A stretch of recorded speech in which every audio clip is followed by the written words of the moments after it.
Suite à une panne de démarreur sur mon moteur Yamaha, je vous montre comment le réparer facilement. En premier, regardez comment est assemblé l'ensemble de l'empilage des pièces qui constituent le démarreur.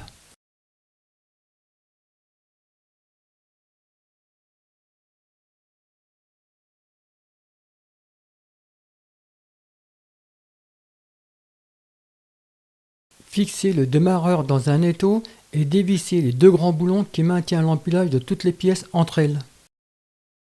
Dès que la visserie sera enlevée, déposez le couvercle.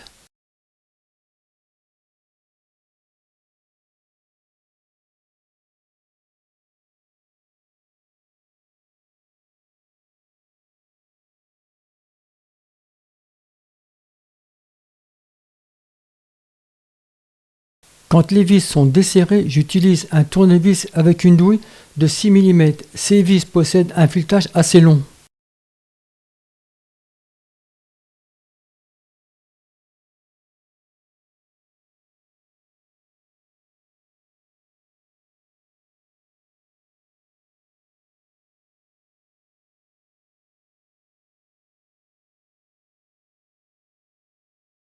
Déposez les deux grandes vis dans une boîte et faire un nettoyage des filetages à l'acétone, puis graisser les deux boulons.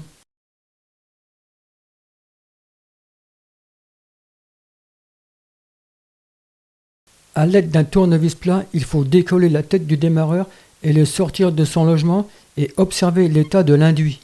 Avec un pinceau ou de l'air comprimé, nettoyez l'intérieur du stator.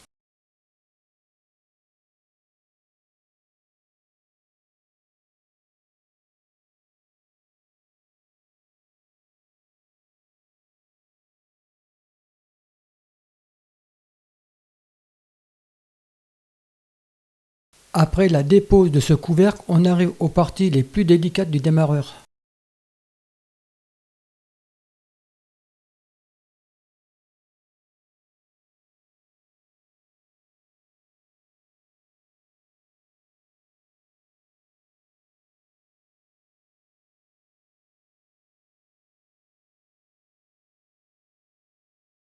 Stockez le couvercle et ses deux petites vis dans un réceptacle car les deux petites vis se perdent facilement.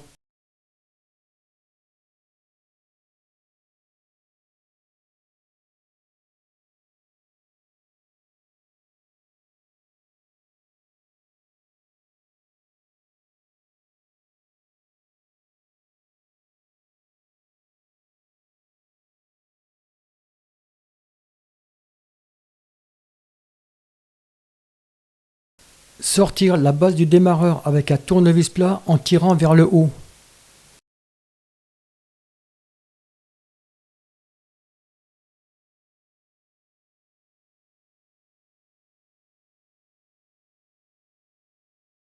L'intérieur de ce couvercle sera dégraissé avec de l'acétone.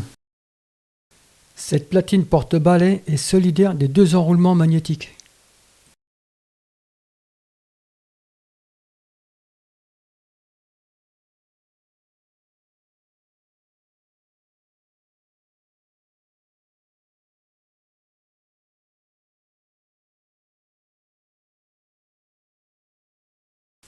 Voilà l'endroit où se situent les quatre porte-balais.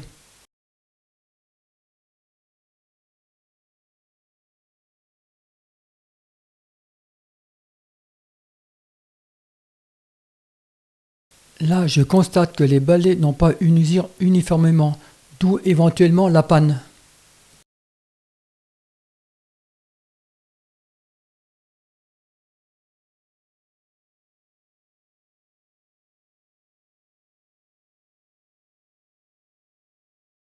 Maintenant, il faut dessouder les balais usés un par un, puis ressouder les charbons neufs au même emplacement.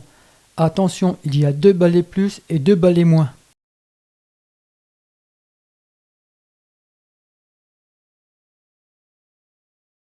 Pour extraire le balai usé de son logement, utilisez un petit tournevis plat afin de libérer la tension sur le dos du balai.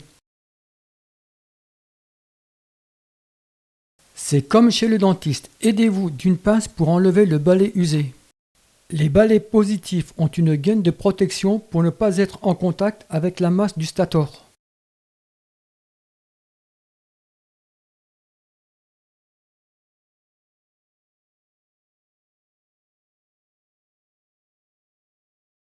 Parfois, il arrive qu'il faut repositionner la gaine à son emplacement. Insérer le balai dans son emplacement puis remettre le ressort à sa place.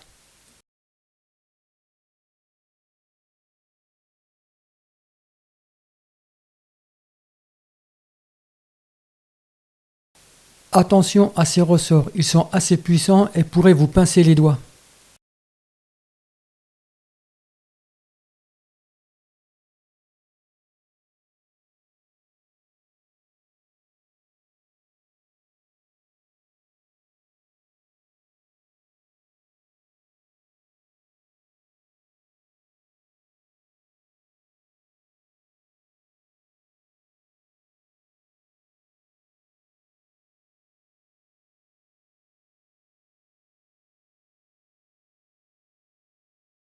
Le balai positif est en place. Je vais fixer la tresse en la pinçant sur le pôle plus du stator.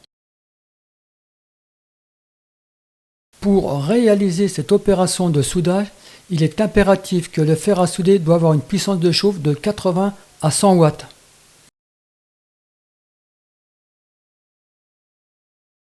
Avec ce modèle de fixation, il faut remplir de fil à étamer le haut de la boucle que j'ai pincé pour assurer le maintien de la tresse.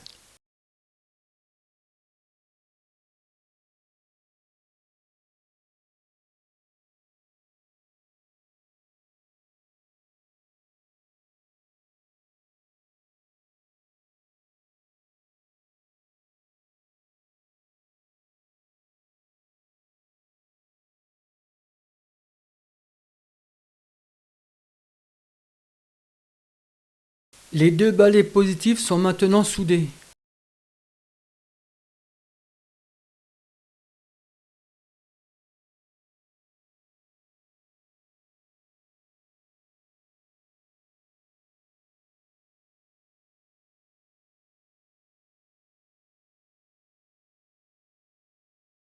Un aperçu des deux balais positifs soudés. Ensuite, il faut souder les deux balais négatifs à leur emplacement, comme pour les balais positifs.